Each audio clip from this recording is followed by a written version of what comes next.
All right, picture this for a second. You've reached a point where the life you've so carefully built, the one that honestly looks absolutely perfect on paper, suddenly feels like it belongs to someone else entirely.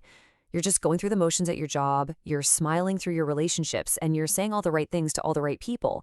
But underneath all of that, there's this quiet, terrifying emptiness. And you might be sitting there right now thinking you're completely falling apart, maybe having a breakdown or slipping into some severe, unexplainable depression. Well, in this explainer, we're going to look at the psychological reality of what's actually happening to you. And trust me, it is entirely different than what you think. Because here's the crucial reality. You are not breaking down. The legendary Carl Jung, one of the greatest psychological minds in human history, actually documented this exact phenomenon. What feels like a total mental collapse is really something he called the death of the persona. It's a profound, albeit super painful, psychological milestone. So, instead of a breakdown, you're actually experiencing a breakthrough of the highest order. But to understand why it hurts so much, we really have to dig into what it is that's actually dying. Which brings us to Section 1, the exhausting performance. Let's dissect the architecture of your daily life and figure out exactly why you're just so tired. So, the persona. It isn't just some polite social habit. It's literally the mask you strap on every single morning before you even walk out the front door. It's this highly curated, carefully constructed version of yourself that's designed to earn approval, dodge rejection, and frankly, make people comfortable enough to keep you around. And here's the really profound part. For a lot of us, this wasn't just a casual choice. It was a hardcore survival strategy we developed back in childhood. Maybe performing kindness was how you kept the peace in a volatile household, or how you made yourself small enough to stay safe. Whatever the reason, you built an entire identity around it. And for years, you've silenced the parts of yourself that were inconvenient or, a little too messy for others to deal with. You've probably patted yourself on the back and called this being a good person. But Jung discovered something fascinating. Performing goodness is actually one of the most exhausting, low-frequency ways a human being can possibly move through the world. Why? Because this performance isn't driven by love. It's not driven by integrity. It is driven by pure fear. It's that deeply rooted fear that if you ever stop performing, if you ever actually drop the mask, people will see who you really are and decide you just aren't worth keeping around. I want you to pause and really look inward for a second. Think about that heavy physical exhaustion in your body at the end of a long day. Really ask yourself, how much of that fatigue comes from your actual work? And how much of it comes from the draining, invisible performance of making absolutely sure everyone around you is comfortable? If you're drained by the sheer weight of your own mask, you absolutely need to pay close attention to what happens next. Moving into Section 2, psychological annihilation.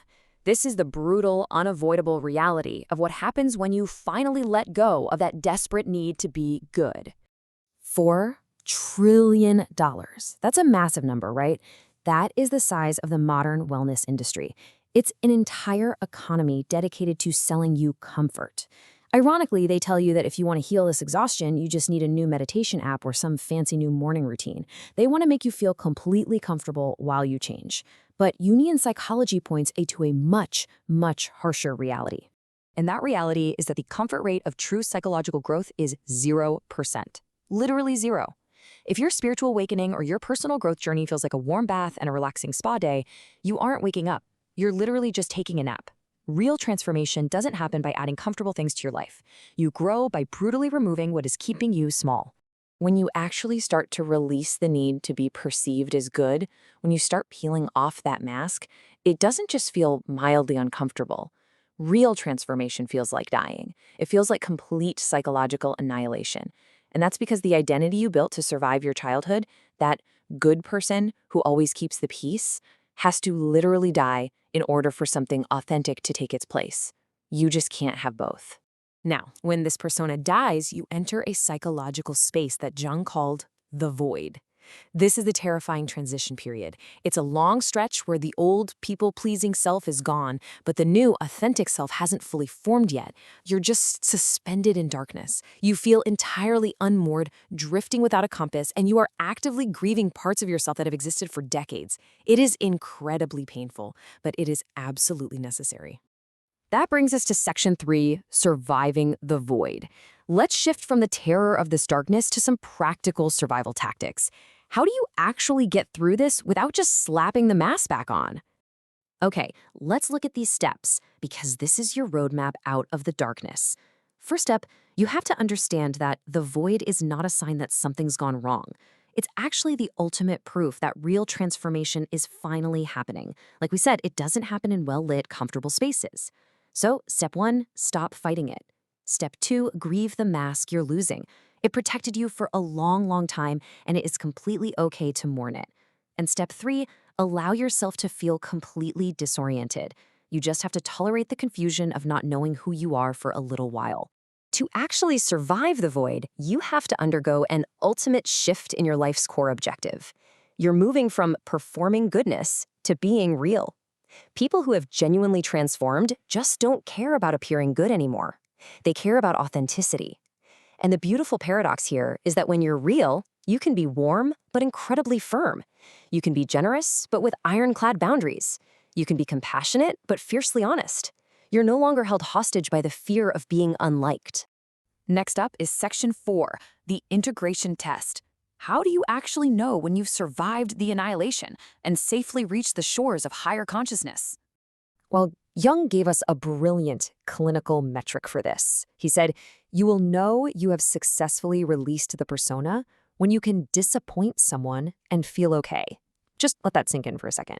That right there is the ultimate benchmark of psychological integration. Now, passing this test doesn't mean you become arrogant or proud or somehow completely detached. It means you are absolutely stable and grounded in your own knowing. You no longer feel that frantic, panicked compulsion in your nervous system to chase someone down and over-explain yourself until they finally forgive you. You can exist peacefully, even in the severe discomfort of being entirely misunderstood by someone else.